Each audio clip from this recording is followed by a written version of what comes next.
Le sujet de cette microformation est créer un cadre où chacun est respecté et sait que sa participation est importante. Dans le manuel de pédagogie, nous pouvons lire que lorsque les élèves savent qu'ils sont aimés et respectés par leur instructeur et les autres élèves de la classe, ils sont plus susceptibles d'aller en classe prêts à apprendre. Les instructeurs et les élèves créeront un climat favorable à la présence du Saint-Esprit en exprimant leur amour et leur reconnaissance les uns pour les autres et pour le Seigneur. Quand l'instructeur et les élèves aiment et respectent le Seigneur, s'aiment et se respectent mutuellement et aiment et respectent la parole de Dieu, l'apprentissage s'en trouve amélioré. La reconnaissance et l'amour que les élèves ressentent de la part des autres adouciront leur cœur, diminueront la peur et susciteront en eux le désir et la confiance nécessaires pour parler de leurs expériences et de leurs sentiments à l'instructeur et aux autres élèves. Vous devez vous efforcer de susciter un sentiment d'appartenance chez chacun de vos élèves. Pour favoriser ce sentiment, vous pouvez reconnaître sincèrement que chaque élève est utile et a quelque chose à apporter, valoriser la diversité de vécus et de situations existantes, faire en sorte que les élèves aient des expériences qui leur permettent de puiser de la force les uns auprès des autres et dans leur désir commun de trouver la paix du Sauveur, sa guérison et sa grâce.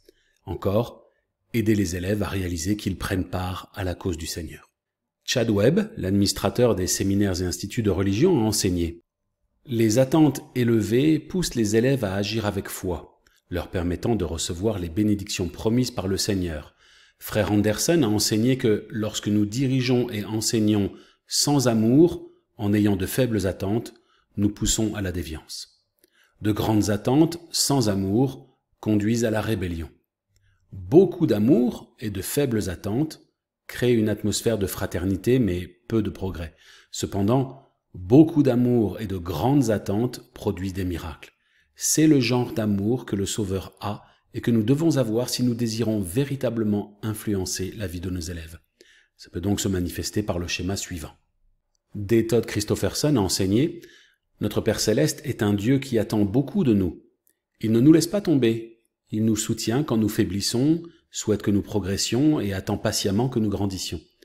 Un instructeur qui aime ses élèves attend beaucoup d'eux et se soucie davantage de leur progression éternelle que du déroulement de la leçon du jour ou de l'amour qu'il lui porte. Jésus se souciait réellement de la progression de ses disciples. Par exemple, Jésus a vu en Pierre ce qu'il ne pouvait pas voir lui-même. Il a invité Pierre à agir et quand il a faibli, le Sauveur l'a secouru en se concentrant toujours sur ce qu'il deviendrait. Quand je demande à des élèves du séminaire ou de l'institut comment l'amour de leur instructeur les a bénis, la réponse vient rapidement et est empreinte de gratitude envers vous. En voici quelques exemples récents. Une jeune fille a dit « J'aime entrer dans ma classe de séminaire et voir mon instructeur heureux et souriant. Je ne sais même pas comment dire à quel point son amour a influencé ma vie. Il y a quelque temps, il m'a fait un compliment et je suis sortie de la salle en essayant de ne pas pleurer. J'étais tellement contente.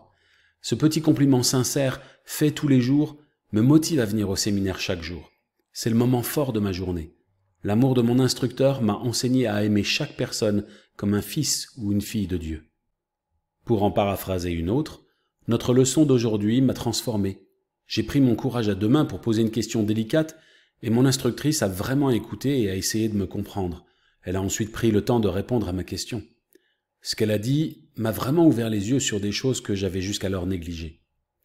Enfin, un jeune homme a écrit « J'ai commencé ce semestre avec une mauvaise attitude. Je me fichais de l'évangile et de moi-même et j'étais loin d'être heureux. J'ai dit à mes parents que je voulais arrêter le séminaire, puis je suis allé en classe. Mon instructeur connaissait mon nom alors que je n'étais jamais venu. L'esprit de la classe a donné le ton à ma journée et la vie est devenue un peu plus agréable. J'ai changé mes habitudes, je suis allé plus régulièrement à l'église, j'ai lu mes écritures et j'ai commencé à réfléchir. Grâce à son amour pour nous et pour l'évangile et à la lumière du Christ qu'il reflétait, j'ai recherché cette lumière et cet amour. Je vais être diplômé du séminaire, servir une mission et un jour me marier au temple parce que mon instructeur a invité l'esprit et a enseigné chaque jour en l'ayant comme compagnon constant. Voici mon invitation. Je vous invite à aider vos élèves à se sentir utiles et aimés, à leur faire vivre des expériences qui susciteront en eux un sentiment d'appartenance, à accompagner avec amour vos élèves pour se rapprocher de leur Sauveur et à ne pas abandonner si certains d'entre eux sont en difficulté. Et puis, si l'occasion se présente, Je vous invite aussi à faire part de vos réflexions, à raconter vos expériences ou poser vos questions sur le groupe WhatsApp des instructeurs de votre pieu.